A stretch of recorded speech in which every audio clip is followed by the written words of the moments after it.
할렐루야. 오늘 저는 마태복음 18장 말씀으로 은혜를 나누고자 합니다. 여호수아 6장에 보면 이제 이스라엘이 여리고성을 치는데 사람의 손으로 말미암지 않고 성이 무너집니다. 전적으로 하나님의 능력으로 그 철옹성이 하루아침에 무너졌어요.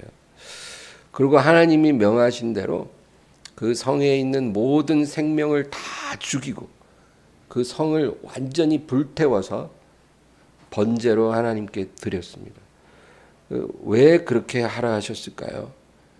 여러분, 성경을 보면 만물의 첫 소산, 첫 태생은 하나님 것이다 그랬습니다. 그래서 이스라엘의 모든 첫 태생을 대신해서 레위 지파를 하나님이 구별하신 거예요. 근데 그래서 우리가 하나님이 주신 축복 중에 첫 소산도 하나님께 드림으로 영광을 돌리기도 하는 거죠. 그래서 이 여리고성은 하나님이 약속한 땅의 첫 번째 성이었어요. 여리고성을 시작으로 이제 그 약속의 땅을 점령해 들어가는데 첫 성이었기 때문에 온전히 하나님께 바치라는 거예요. 그 성을 통째로 번제로 불태워 드리라는 거예요. 그 성에 어떠한 보물이 있든지 어떤 값진 재물이 있든지 그것을 탐하지 말고 무조건 다 불태워 드려라.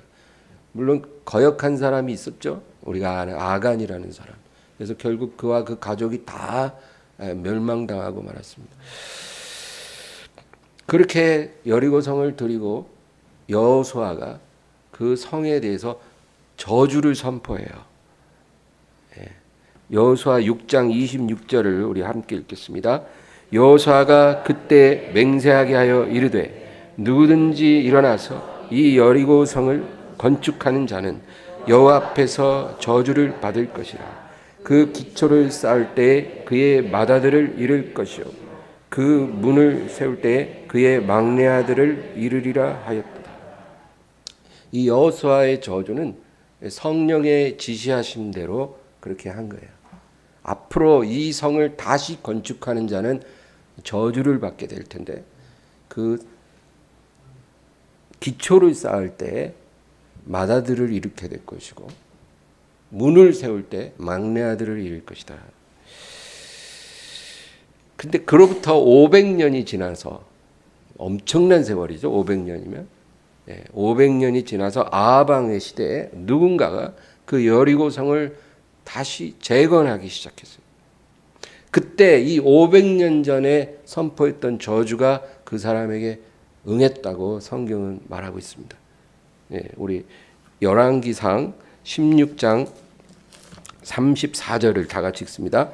그 시대에 베델 사람 히엘이 여리고를 건축하였는데 그가 그 터를 쌓을 때 맏아들 아비람을 잃었고 그 성문을 세울 때 막내 아들 수굽을 잃었으니 여호와께서 눈의 아들 여호수아를 통하여 하신 말씀과 같이 되었더라. 아멘.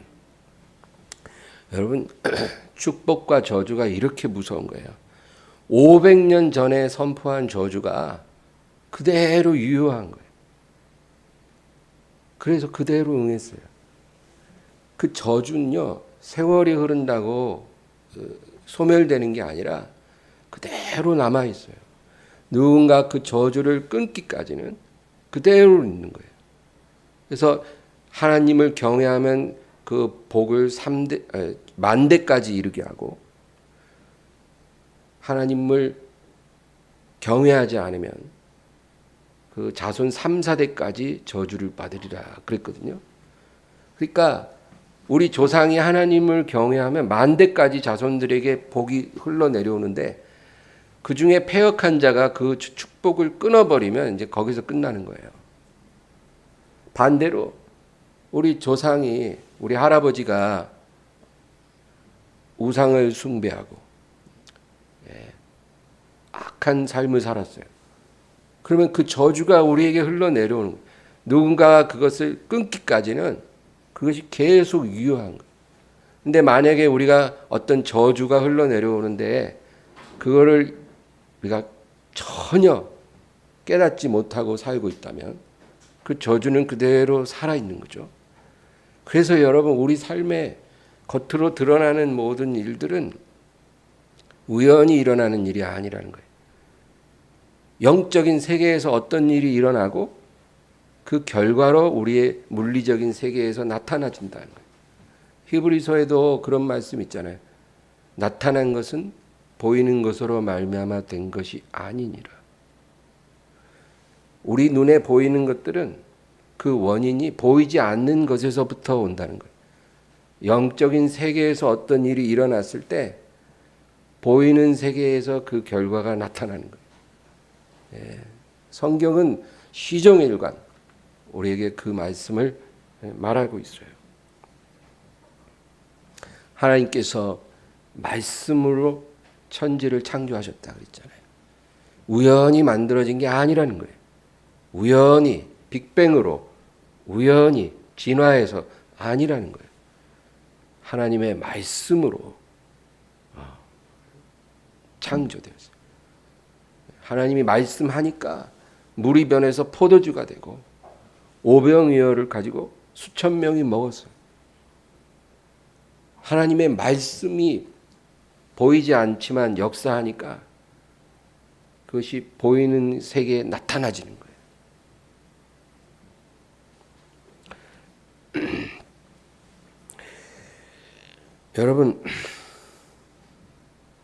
2000년 전에 갈보리 언덕에서 십자가에 하나님의 아들이 그 피를 흘려주셨잖아요.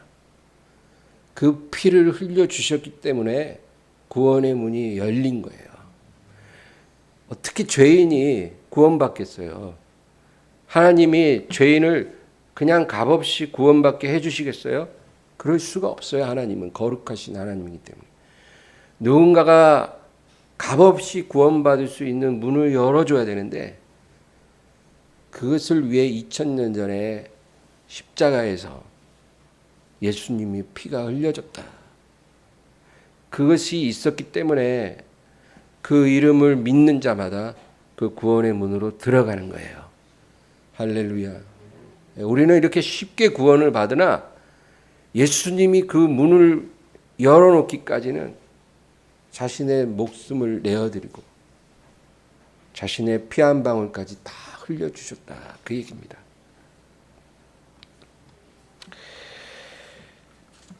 오늘 저는 우리가 예수님을 오랫도록 믿었음에도 불구하고 축복을 받지 못하는 경우가 있다라는 것을 말하고 싶어요.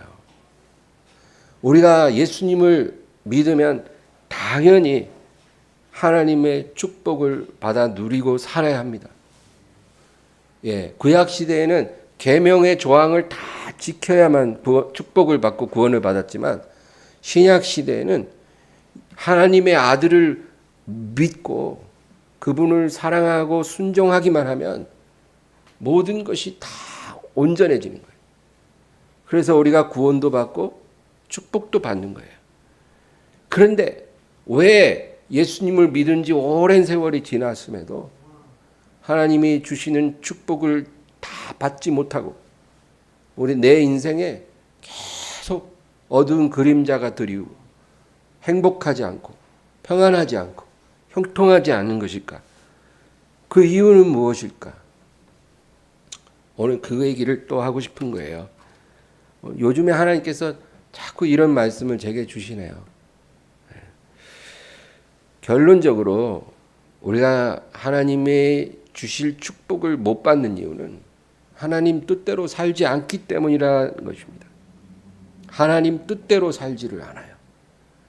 우리가 예수님을 믿었다는 것은 예수 그리스도가 나의 주가 되신다 그 말이잖아요. 그렇죠? 그냥 믿는 게 아니잖아요. 뭘 믿냐면 예수 그리스도를 믿는 거예요. 주님이란. 내가 내 인생의 주인이 아니고 내 생명의 주인이 아니고 내 영혼의 주인이 아니고 누구라고요? 예수 그리스도가 주가 되신다. 그걸 우리가 인정하는 거예요. 그러면 하루아침에 사람이 완전해지는 건 어렵지만 주님을 인정하는 사람으로서 살아가야 될 길이 있어요. 그 방향이 있다는 말이에요. 그 방향을 따라가야죠. 그래야 하나님의 약속도 우리에게 열리는 거예요. 그런데 입술로는 주여 주여 하는데 삶의 방향은 정반대로 가요. 예수님이 주가 아니라 내가 여전히 주로 남아있어요. 내가 예수님보다 더 중요해요.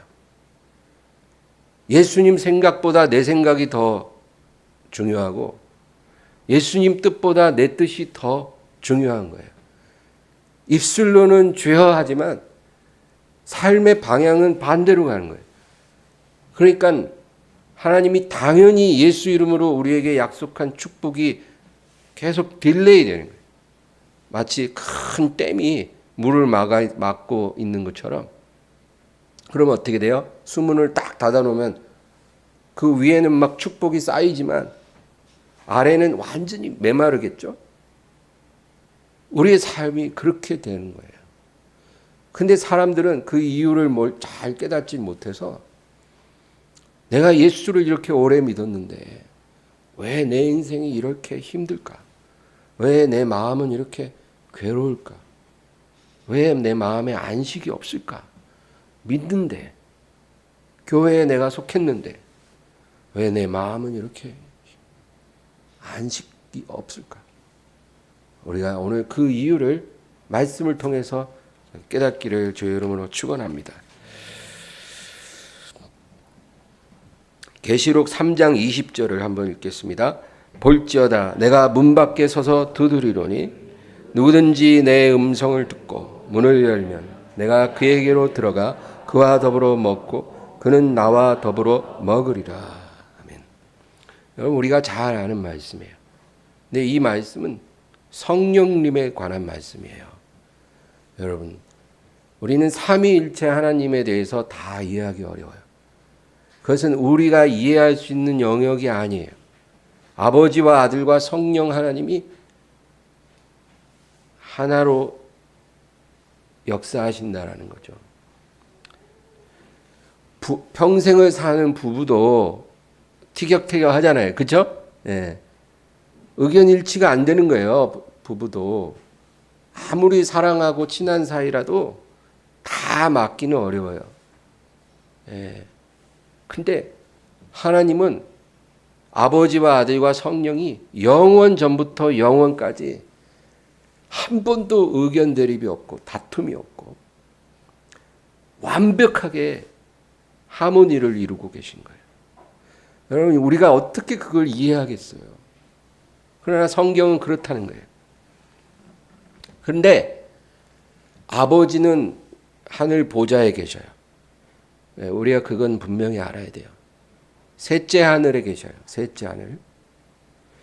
그 영광의 보좌에 계시기 때문에 우리가 기도할 때마다 주기도문 할 때 어떻게 해요? 하늘에 계신 우리 아버지요. 왜? 아버지는 하늘에 계시기 때문에. 그럼 아들은 어디 계셔요? 아들은 2000년 전에 이 땅에 오셨지만 지금은 아버지 우편에 계셔요. 그래서 아버지께서 그 원수들을 발판으로 만드실 때까지 너는 내 우편에 있으라. 그래서 예수님은 아버지 우편에 지금 계세요.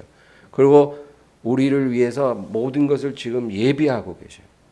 그러니까 예수님이 계신 곳은 어디예요? 하늘 아버지 우편에 계시고 장차 구름을 타고 순결한 신부들을 데리러 오시는 거예요. 그러면 지금 계시록 3장 20절에 내가 문 밖에 서서 두드리노니 누구든지 내 음성을 듣고 문을 열면 내가 그에게로 들어가 그와 더불어 먹고 그는 나와 더불어 먹으리라. 이 하나님은 어떤 하나님이에요? 성령 하나님이에요. 우리 안에 계신 하나님이에요. 하나님께서 우리 안에 들어와 계셔요. 누가? 성령님이. 그래서 우리 안에 우리와 더불어 먹고 마시는데 중요한 거는 누구든지 내가 문을 두드리는 소리를 듣고 내 음성을 듣고 문을 열면 내가 그에게로 들어간다는 거예요. 이 말은 우리가 성령의 두드리는 소리, 음성을 듣고도 열어드리지 않으면 절대로 우리 안에 들어오실 수 없다는 말입니다. 여러분, 우리는 성령이 우리를 노크하시고 말씀하실 때 그 음성을 듣고 우리의 문을 열어드려야 돼요. 그래야 그분이 들어오셔서 우리를 지켜주시고 우리를 도와주시고 우리를 일으켜주시고 우리를 고쳐주시고 우리를 가르쳐주시는 거예요. 그 모든 보화를 우리가 다 받으려면 그 음성을 듣고 문을 열어드려야 되는 거예요. 많은 크리스찬들이 이름만 크리스찬이라는 거예요. 성령 하나님의 음성을 들을 줄을 모르고 그분을 향해 마음을 열어드리려고 안 해요. 여전히 성령 없이 자기가 주인이 돼서 그러고 살아요. 그러니까 어떤 도움도 받을 수가 없다는 거예요. 에베소서 4장 30절 알죠, 여러분? 하나님의 성령을 근심하게 하지 마라. 그 안에서 너희가 구원의 날까지 인치심을 받았느니라. 성령님을 근심시키면 안 되죠. 그의 모든 은혜를 우리가 잃어버리면 우리는 끝난 겁니다.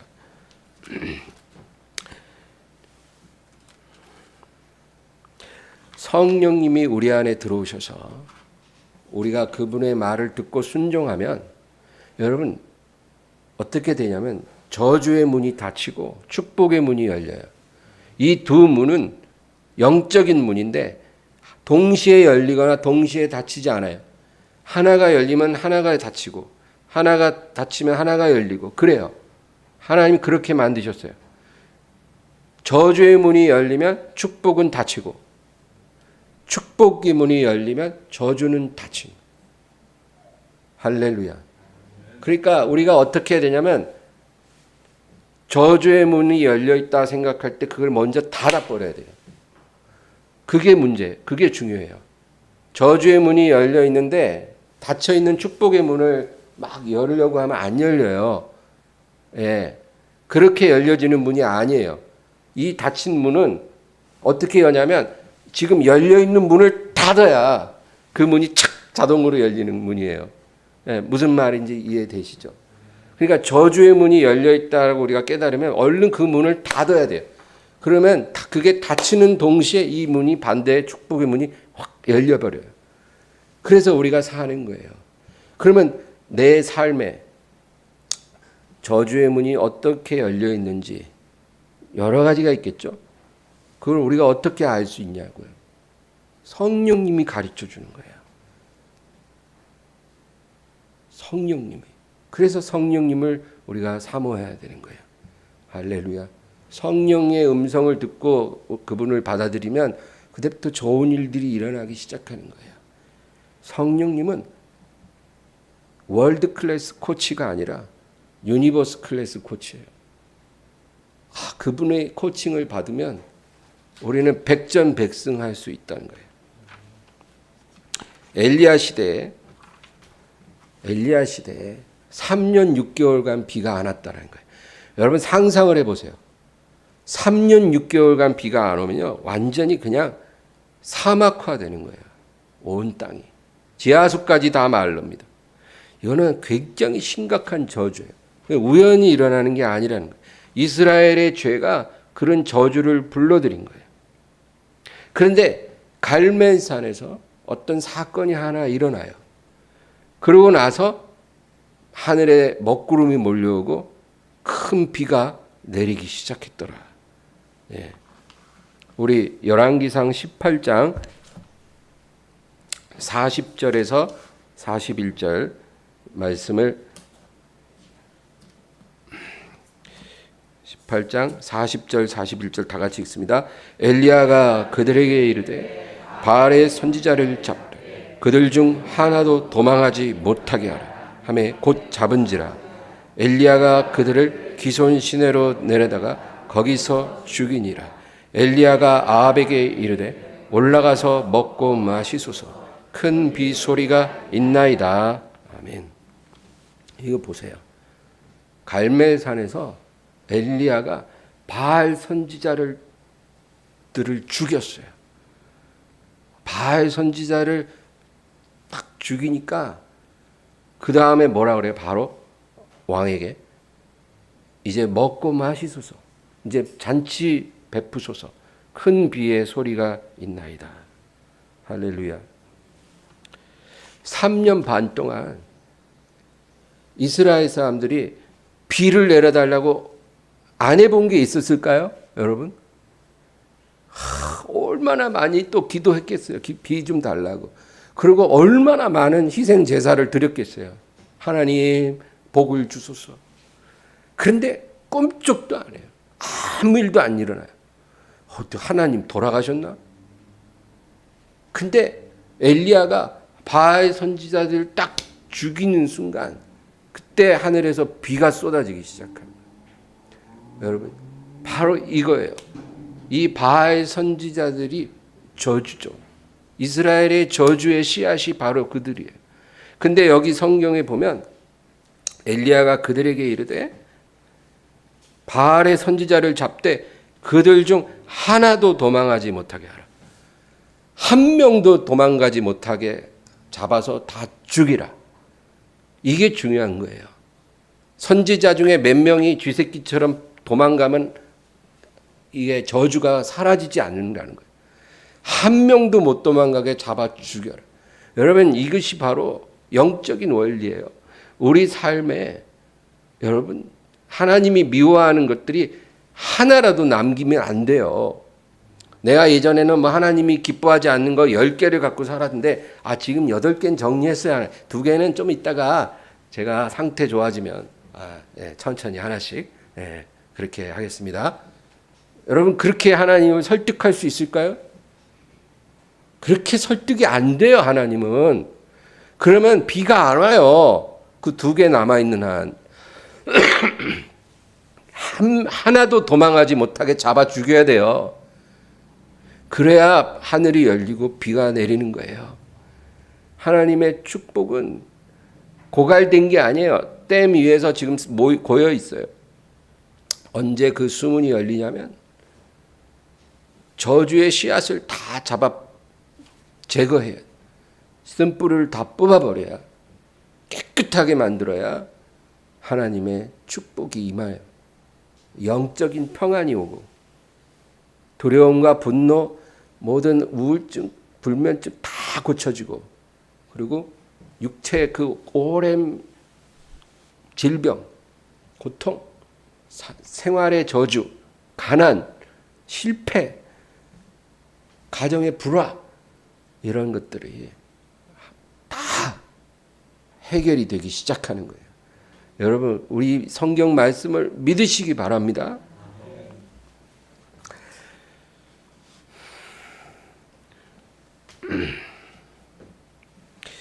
여러분, 우리는 아브라함의 축복을 상속받은 자들이에요. 그런데 그 축복을 우리가 받아 누리려면 우리는 아까 얘기한 것처럼 막 613가지나 되는 계명을 다 지킬 필요가 없고, 그 계명이 부질없다는 게 아니라 예수님 한 분에게 초점을 맞추고 그분을 사랑하고 따라가면 된다는 거예요. 그러면 부족함이 있어도 정죄되지 않아요. 온전해진다. 그 말이에요. 할렐루야. 간음하지 말라. 안 하고 싶은데 마음으로도 간음하는 죄가 있다는 거죠. 그렇죠? 남자들이 이런 죄에서 자유할 수가 없어요. 도둑질하지 마라. 큰 도둑질은 안 해도 작은 도둑질 우리가 하는 경우가 있잖아요. 거짓말하지 마라. 어떻게 거짓말 안 하고 살아요? 이런 계명을 우리가 다 지키고 살려면 미쳐요, 미쳐. 그리고 좌절해요. 어떻게 다 완벽하게 지키겠어요? 근데 예수님을 사랑하면 내가 특별히 노력 안 했는데도 성령님이 우리 안에서 역사를 해서, 성령은 예수의 영이잖아요. 그래서 거짓말이 안 돼요. 예수님을 사랑하는 사람이 거짓말 쉽게 안 돼요. 예수님을 사랑하는 사람이 간음이 잘 안 돼요. 예수님을 사랑하는 사람이 남을 미워하거나 살인할 수 없어요. 예수님을 사랑하기 때문에 어떤 잘못을 하게 되면 계속 마음에 아주 굉장한 괴로움이 있어요. 그래서 그 괴로움을 떨쳐버리고 회개할 수밖에 없는 거예요. 그런데 우리가 예수님을 사랑하면 복을 받고 누리며 살 수 있는데 그게 안 되고 있다면 분명히 여러분, 우리에게 풀리지 않은 저주가 있다. 그것을 우리는 알아야 한다는 것입니다. 오늘 본문을 다시 볼까요? 마태복음 18장 18절 다 같이 읽습니다. 진실로 너희에게 이르노니 무엇이든지 너희가 땅에서 매면 하늘에서도 매일 것이요 무엇이든지 땅에서 풀면 하늘에서도 풀리리라. 예.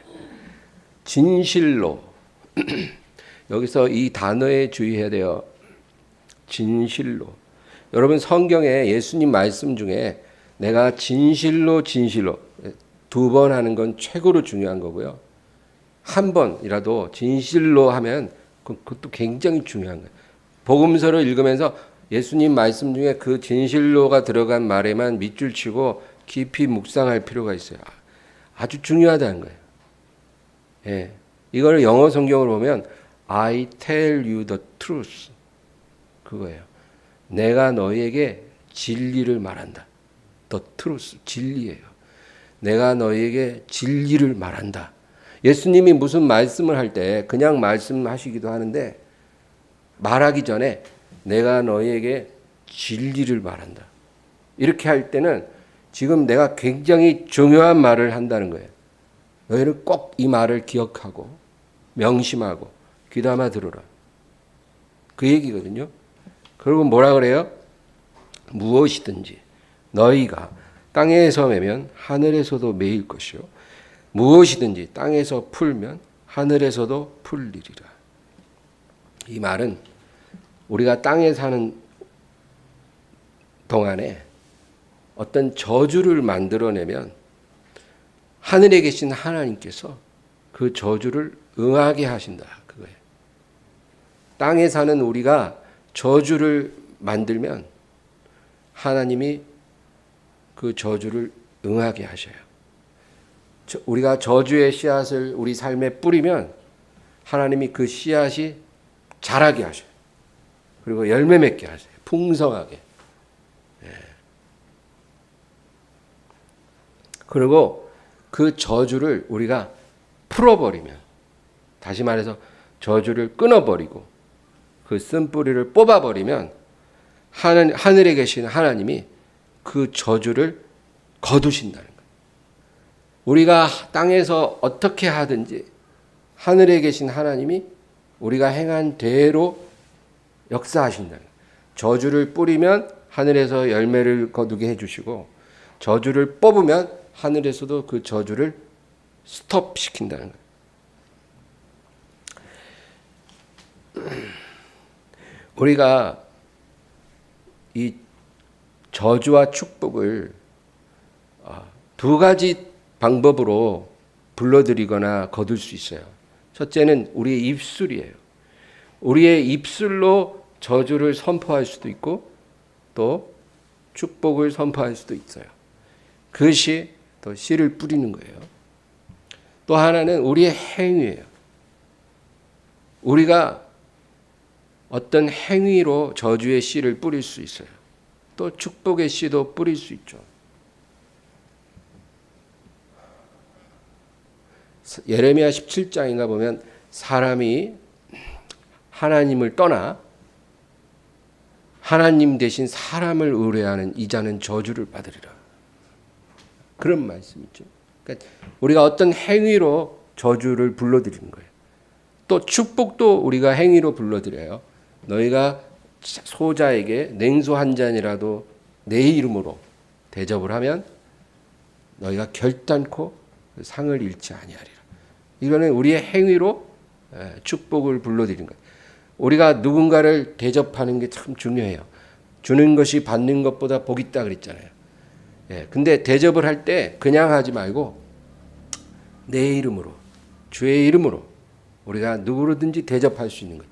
목회자만이 아니라 누구든지, 특별히 나에게 갚을 수 없는 사람에게 대접하는 게 더 좋은 거예요. 그렇게 하면 너희가 결단코 그 상을 잃어버리지 않으리라. 우리의 입술로, 행위로 우리는 저주를 불러들일 수도 있고 또 축복을 불러들일 수도 있다, 그 얘기예요. 여러분, 베드로가 예수님을 3번이나 부인했어요. 그렇죠? 어떻게 그렇게 할 수 있을까? 우리도 똑같이 할 수 있어요. 베드로가 예수님을 3번을 부인해요. 그런데 3번째 부인할 때는 입술로 저주하며 맹세하였더라. 그래요. 마가복음 14장 71절을 다 같이 읽습니다. 베드로가 저주하며 맹세하되 나는 너희의 말하는 이 사람을 알지 못하노라 하니. 그러니까 내가 만일 저 사람을 알면 나는 내 장을 지진다. 성을 간다. 3대가 망할 것이다. 이런 식으로 말하잖아요, 사람들. 만약에 이게 사실이면 우리 집이 폭삭 망할 거야. 이렇게 말을 하는 것처럼 내가 저 사람을 알면 내가 저주받을 것이다. 이렇게까지 말을 하면서 예수님을 모른다 했다는 거예요. 그러니까 지금 베드로는 자기 입술로 스스로 저주의 씨를 뿌린 거예요. 그리고 예수님을 부인한 거예요. 아주 나쁜 일을 한 거예요. 그런데 여러분, 부활하신 예수님이 베드로에게 오셔서 뭐라 그래요? 3번 네가 나를 사랑하느냐. 그러니까 그 3번 똑같은 질문을 하니까 베드로가 똑같은 대답을 하죠. 내가 주를 사랑하는 줄 주께서 아시나이다. 왜 그렇게 하셨는지 아세요?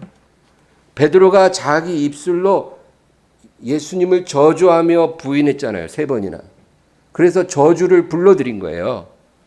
예수님이 사랑하는 그 제자가 자기 스스로 입술을 통해 저주를 불러들였기 때문에 그 저주의 매듭을 예수님이 풀어주기 위해서 친히 찾아오셔서 베드로에게 3번을 똑같은 질문을 해서 그 똑같은 대답을 3번 하게 만든 거예요. 3번 부인한 베드로가 그 입술로 3번 예수님을 시인하게 만드는 거예요. 어떻게 시인해요? 내가 주님을 사랑합니다. 할렐루야. 이렇게 고백을 똑같이 3번 하니까 그 저주가 풀린 거예요. 그러니까 그러고 나서 예수님이 베드로에게 사명을 주신 거예요. 내 양을 치라. 저주가 안 풀린 사람에게 어떻게 양을 맡겨요? 그러니까 저주부터 풀어주고 그 다음에 내 양을 치라. 하나님의 영광된 사명을 주시는 거예요. 여러분, 우리의 삶도 똑같아요. 축복받고 싶다면, 하나님께 쓰임받고 싶고 내 남은 생애가 영광스럽기를 원한다면 저주를 풀어야 돼요. 그리고 나서 하나님이 주신 축복이 우리에게 임하게 된다는 거예요.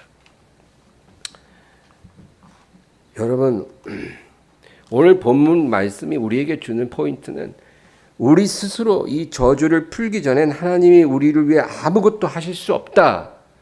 그건 우리가 할 일이다. 그 얘기예요. 우리가 알지 못하는 동안에 저주를 불러들이는 많은 행동을 했어요. 그거를 풀어야 돼요. 어떤 일들이 저주를 가져오냐면 영적 간음입니다. 영적 간음은 하나님이 아닌 다른 영을 우리가 접촉하는 행위들이에요. 우리가 과거에 생각 없이 점집에 가거나, 그렇죠? 요즘 권사님들이 많이 온다 하더라고요. 점집에. 그 점을 보러 가거나, 점은 누구에게 봐요? 귀신한테 보는 거잖아요. 그리고 사주, 그리고 어떤 이단에 빠지는 것, 신천지, 몰몬교, 여호와의 증인, 통일교, 하나님의 교회, 뭐 제7회 안식교, 뭐 이런 여러 가지 이단에 빠지게 되는, 이런 게 다 다른 영에 접촉하는 죄악이에요. 이걸 영적 간음이라 해요. 이런 죄가 저주를 불러온다는 거예요. 또한 성경에 나오는 이런 저주를 불러들이는 행동들이 여러 가지가 있어요. 약자에 대한 학대, 약한 자를 학대하는 행위, 거짓과 불의로 재산을 늘리는 것, 속여서 돈을 버는 거죠. 하나님께 인색함, 지속적이고 고의적으로 죄를 용납하는 행위들. 여러분이 어떤 죄에 중독이 되어 그 중독을 스스로 제어하기 어렵다면 이미 강력한 저주가 역사하고 있다는 거예요. 그건 죄의 권세예요. 우리가 어떤 것에 중독이 돼요. 어떤 것은 사회적으로 용인되지 않는 어떤 마약이나 도박에 중독되기도 하지만 사회적으로 용인되는 중독도 있어요.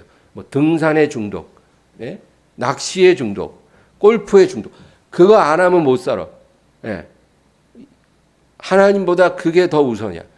어떤 쇼핑의 중독, 뭐의 중독, 어떤 연예인의 중독, 다양한 중독이 있어요.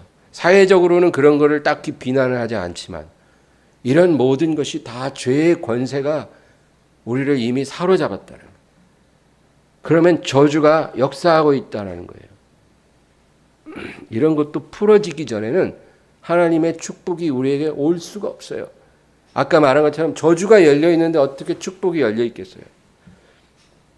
용서하지 않는 것, 부모를 용서하지 않는 것, 남편을 용서하지 않는 것, 친구를 용서하지 않는 것, 권위에 대한 불복종.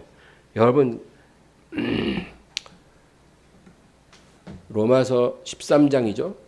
거기 보면 모든 권세는 하나님으로부터 나지 않음이 없나니, 그런 말씀을 해요. 그러니까 뭐예요?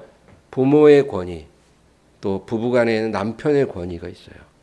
또 스승의 권위, 교회에서는 목회자의 권위도 있고 국가에서는 통치자의 권위, 이런 권위는 다 하나님으로부터 나는 거라는 거예요. 그러니까 우리가 이런 권위에 대한 복종이 있어야 돼요. 이런 권위를 무시하고 불복하는 행위가 바로 저주를 불러오는 거예요. 여러분, 눈에 보이는 권위에 복종이 안 되는데 눈에 보이지 않는 성령의 권위에 복종이 될까요? 그건 불가능해요. 어떤 사람은 성령께 순종한다고 하면서 부모의 권위를 우습게 알고, 그런 사람들, 그건 말이 안 되는 거예요. 부모에 반대하는 결혼을 한 사람들이 불행하게 되는 이유는 선택을 잘못해서가 아니라 영적인 저주가 열렸기 때문에 불행하게 되는 거예요. 이런 거를 우리가 깨달아야 된다는 거예요. 성경이 이런 말씀을 우리에게 해주니까 이런 저주를 다 끊어내야 된다는 거예요. 맺혀있는 매듭을 풀어버려야 된다. 성적인 부도덕, 하나님보다 세상을 더 사랑하고 돈을 더 사랑하는 것들, 이런 많은 행위들이 저주를 불러들여요. 이런 것이 풀려지기까지는 우리가 아무리 예수를 부르고 주여 주여 하고 기도하고 교회를 열심히 다녀도 하나님의 축복이 유보되는 거예요. 그 다음 우리 19절 다 같이 읽습니다. 진실로 다시 너희에게 이르노니 너희 중에 두 사람이 땅에서 합심하여 무엇이든지 구하면 하늘에 계신 내 아버지께서 그들을 위하여 이루게 하시리라. 여기도 뭐라 그래요? 진실로 그렇게 시작하죠. I tell you the truth. 내가 너희에게 진리를 말한다. 그리고 너희 중 두 사람이 땅에서 합심하여 무엇이든지 구하면 하늘에 계신 내 아버지께서 그들을 위하여 이루게 하리라. 여러분, 우리가 혼자 기도한다고 하나님이 그 기도를 듣지 않는 건 아니에요. 우리는 혼자 있을 때도 부지런히 기도해야 돼요. 그런데 오늘 특별히 주님은 두 사람이 합심하여 구하라. 여기서 구하는 것은 간구를 말하는 거예요. 우리가 하나님 앞에 기도할 때는요, 그것이 하나님을 찬양하는 기도일 수도 있고 감사하는 기도일 수도 있고, 그렇죠? 여러 가지 기도가 있잖아요. 근데 여기서 주님은 두 사람이 합심하여 무엇이든지 간구하면 너희의 어떤 문제, 필요를 하나님께 요구하면 그것을 반드시 이루어 주리라는 거예요. 그러니까 여러분, 혼자서도 부지런히 기도하지만 특별히 하나님께 뭔가 구할 게 있을 때는 두세 사람이 합심 기도를 하라는 거예요. 하나님이 그렇게 하라고 했으면 좀 하세요. 네, 뭐 이렇게 자꾸 판단하지 말고 부부가 같이 기도하라는 거예요. 가족이 같이 기도하라는 거예요. 교회에 와서 자기 기도 제목을 말하고 목사님과 같이 성도들과 같이 구하라는 거예요. 그 무엇이든지 이루어 주리라. 근데 여러분, 오늘 제가 이제 결론적으로 말씀드리는 거는 오늘 이 마태복음 18장 18절 19절이 중요한 상관관계가 있어요. 이 두 구절을 한번 같이 띄워봐 주세요. 여기 보면 18절과 19절에 공통으로 나오는 단어들이 많이 있어요. 세 가지가 있는데 첫째는 진실로라는 거예요. 진실로. 두 구절에만 시작할 때 그 단어가 나와요. 진실로. 이거 아주 중요한 말이라는 거죠. 네, 두 구절이 아주 중요하다 그 얘기예요. 그 다음 두 번째는 땅에서, 땅에서라는 표현, 또 하늘에서라는 표현이 동일하게 나와요. 땅에서 너희가 무엇이든지 매면 하늘에서도 매이고, 땅에서 무엇이든지 풀면 하늘에서도 풀리고, 그렇죠? 그 다음에 19절에 보면 땅에서 너희가 합심하여 무엇이든지 구하면 하늘에 계신 아버지께서 이루게 하시고. 이건 뭘 얘기하냐면 우리가 해야 할 일이라는 거예요. 저주를 푸는 것도 하나님이 하시는 게 아니고 우리가 푸는 거예요. 성경 말씀을 통해 성령께서 우리에게 깨닫게 해주시면 그 저주를 내가 풀어야 돼요. 하나님이 안 풀어줘요. 내가 풀어야 하늘에서 하나님이 풀어주시는 거예요. 할렐루야. 이거예요. 우리가 해야 된다는 거예요. 우리가. 예. 우리가 땅에서 두 사람이 부부가 가족이 친구 간에 합심해서 하나님께 구하면 하늘에서 하나님이 응답해 주신다. 그러니까 이 두 구절이 다 연결관계예요. 땅에서 먼저 우리가 할 일을 하면 하늘에서 하나님이 할 일을 하신다는 거예요. 그리고 세 번째로 무엇이든지라는 단어가 또 두 구절에 다 나와요. 무엇이든지. 무엇이든지 너희가 땅에서 매면 하늘에서도 매일 것이고 무엇이든지 땅에서 풀면 하늘에서도 풀리리라. 너희 중 두 사람이 땅에서 합심하여 무엇이든지 구하면, 이 무엇이든지라는 말은 무조건적이다 그 말이에요. 우리가 땅에서 할 일을 하기만 하면, 이 조건적인 거예요. 땅에서 내가 할 일을 하면 무엇이든지 무조건적으로 하나님이 그 저주를 풀어주시고, 내가 땅에서 저주를 풀면 무엇이든지 무슨 저주든지 하나님이 그 저주를 풀어주시고, 내가 땅에서 두 사람이 합심해서 무엇이든지 하나님 앞에 구하면 하늘에서 하나님이 무엇이든지 그것을 들어준다. 무조건적으로 역사해 주신다. 여러분, 오늘 이 두 구절은 너무너무 중요해요. 하나님이 자녀들에게 너희가 이 세상에서 어떻게 해야 불가능한 문제에 응답을 받고 하나님이 예비한 축복을 받을 수 있는지 그 원리를 말해주는 거예요. 우리가 할 일을 해야 돼요. 여러분, 저주가 무엇인지 하나님께 물어보세요. 그리고 그것을 풀어버리세요. 그리고 하나님 앞에 구할 거를 구할 때 혼자 기도하지 말고 부부가 같이, 가족이 모여서 교회에 와서 함께 하나님께 구하라. 그러면 무엇이든지 하나님이 이루어 주시리라. 이 말씀대로 이루어질 것을 믿습니다. 오늘 이 말씀 생각하면서 간절히 주여 세 번 부르고 기도합니다. 주여, 주여.